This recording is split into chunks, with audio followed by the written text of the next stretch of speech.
في مواقع التواصل شيخة أو تلقاها يعني كدير راقصة كتقول لك أنا كيحبني الله سبحانه وتعالى. هذا راه تألي على الله تعالى، هذا راه السلوك يخالف الدين. أنك تقول كيحبني الله سبحانه وتعالى، بماذا عرفت أنه يحبك؟ عندك الوحي، أنت باقي كينزل لك الوحي. الإنسان أنت كتمارسي واحد السلوك اللي كيخالف الدين وكتخرجي كتصوري مع الناس كتصدقي عليهم وكذا، وكتقولي راه الله تعالى كيحبني، والله تعالى كيعاونني، والله سبحانه وتعالى كيبغيني. راه الله سبحانه وتعالى يحب من يعبده، يحب المتقين. احنا راه ما عندناش صكوك الغفران، ما عندناش هذاك الرجل اللي يعني كيرونها الاسبوع كله وكيدير المعاصي، ونهار السبت كيمشي للكنيسه كيلوح بضع درهمات وتيقول راني فعلت وكيعترف وكيرجع مغفورا له. هذا ما عندناش احنا في الدين، هذا تصور خاطئ على الدين.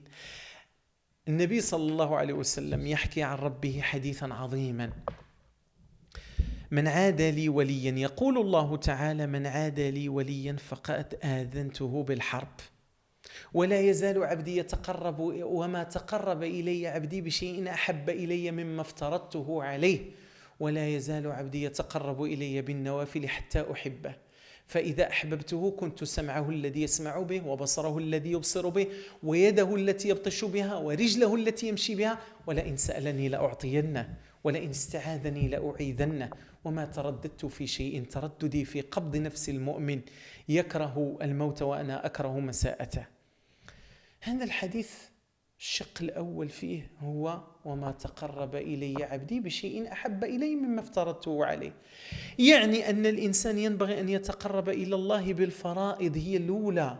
الله سبحانه وتعالى أمرنا بالصلاة، أمرنا بالزكاة، أمرنا بالصيام.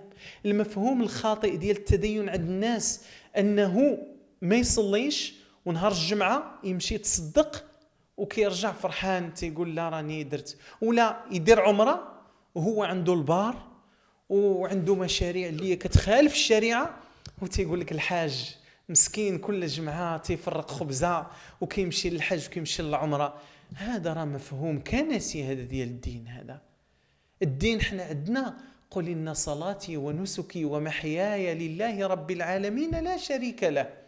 يعني أن الدين ينبغي أن يغطي حياة الإنسان، يصلي الإنسان ويعبد الله ويتقرب إليه.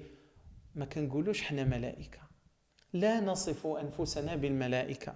لولا أنكم تذنبون كما في الحديث فتستغفرون لذهب الله بكم، وأتى بأقوام يذنبون فيستغفرون فيغفر الله تعالى لهم. ولذلك ينبغي علينا أن نراجع تصورنا عن الدين. والدين يعني التلقين ديالو ما كيكونش بالعنف، ما كيكونش بالقسوة، تكون بالتي هي أحسن. قدوتنا في ذلك من؟